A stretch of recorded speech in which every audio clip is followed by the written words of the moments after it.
बैठक में नीति आयोग की उस बैठक में मैं भी मौजूद था और ये सरासर गलत इल्जाम है कि किसी का माइक वहां पे बंद कर दिया गया। पहली बात तो जब ये विपक्ष बोलता है कि माइक बंद कर दे, उस माइक का कंट्रोल वहां पे बैठे किसी भी व्यक्ति के हाथ में नहीं होता है, उस व्यक्ति के खुद के हाथ में होता है।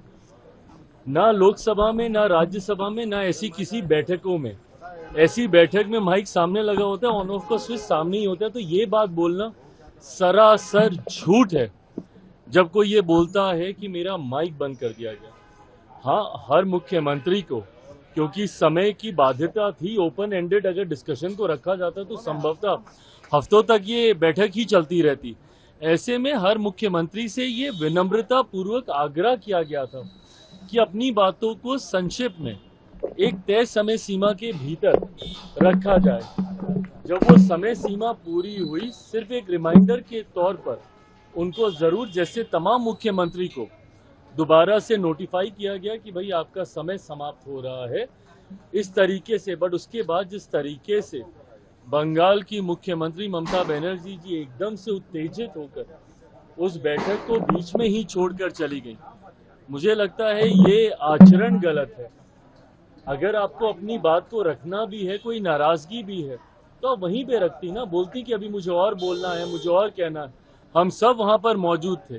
प्रधानमंत्री जी स्वयं उनको सुनना चाहते थे, वित्त मंत्री जी स्वयं वहां पे मौजूद थी, वो भी चाहती थी कि भैया क्या बजट को लेकर वो अपनी बातों को रख रही हैं।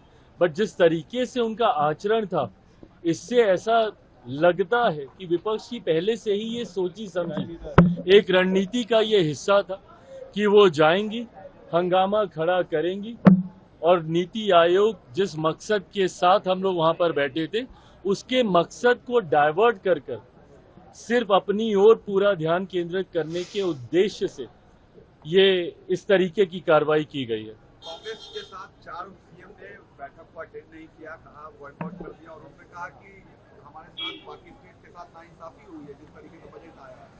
भाई मेरी समझ के परे है। अगर आपको ऐसा लगता भी है, किसी भी राज्य को अगर ऐसा लगता है कि उनके साथ नाइंसाफी हुई है, तो यही वो उचित फोरम है ना। नीति आयोग की बैठक ही वो मंच है जहां पर जाकर आप प्रधानमंत्री जी के समक्ष अपनी शिकायतों को आप रख सकते थे।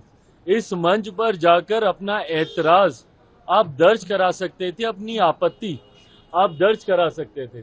और जो लोग ये बोलते हैं कि हम लोग के साथ भेदभाव हुआ, पहली बार देश में एक ऐसा बजट एक लंबे समय के बाद देखने को मिला जिसने पिछले 10 सालों में देश की मजबूत होती अर्थव्यवस्था का लाभ जनता को पहुंचाने का काम किया। इसमें जहां प्रमुखता से देश के गरीबों का जिक्र किया गया, अन्नदाता का जिक्र किया गया, नारी शक्ति का जिक्र किया गया, युवा शक्ति का इसमें जिक्र किया गया। ये ऐसे सेक्टर्स हैं जिसमें प्रमुखता से उनको लाभ पहुंचाने के लिए योजनाओं की और राशि की घोषणा की गई। जो राज्य कहते हैं कि उनके साथ अनदेखी हुई, क्या उनके राज्य में गरीब नहीं है? क्या उनके राज्य में महिलाएं नहीं हैं? क्या उनके राज्य में किसान नहीं है? क्या उनके राज्य में गरीब वर्ग से आने वाले युवा हो, महिलाएं हो, किसान हो, क्या ये लोग नहीं है? तो सिर्फ राजनीतिक हंगामा करने के लिए मैं दावे के साथ कहता हूं कि भाई ये लोग पिछले बजट भी निकाल कर दिखाएं कि किस किस राज्य को कितना कितना आवंटन किया गया है जब सरकार कांग्रेस के नेतृत्व में चल रही थी। यूपीए की सरकार हो या उसके पहले की सरकार हो, कितने राज्यों का जिक्र किया गया।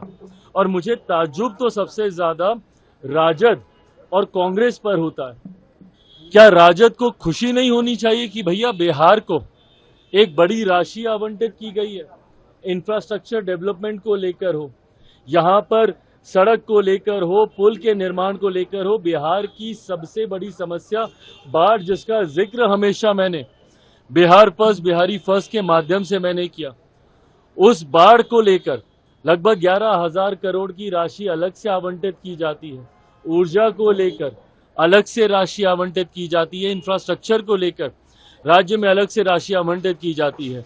तो भैया अगर बिहार जैसा राज्य, जिसके लिए लंबे समय से हम लोग भी मांग करते थे भैया कि बिहार को विशेष राज्य का दर्जा मिलना चाहिए, बट स्पेशल कैटेगरी स्टेटस जब तक नहीं मिलता है, ये मांग भी हम लोग की थी कि बिहार को एक स्पेशल पैकेज मिलना चाहिए। आज मैं धन्यवाद करूंगा माननीय वित्त मंत्री जी का, और विशेष तौर पर मैं धन्यवाद करूंगा मेरे प्रधानमंत्री आदरणीय नरेंद्र मोदी जी का। मैं अपनी तरफ से, अपनी पार्टी लोक जनशक्ति पार्टी रामविलास की तरफ से प्रधानमंत्री जी और वित्त मंत्री जी का धन्यवाद करूंगा कि एक लंबे समय से जो बिहार और बिहारियों की मांग थी, उस मांग को सुना गया है, उस मांग को पूरा किया गया है। अगर इस पर भी अगर राजद और कांग्रेस को अगर ऐतराज है, तो ये वही लोग हैं जो कतई बिहार का विकास नहीं चाहते हैं। For exclusive and insightful videos, subscribe to our new channel ABP Live Premium.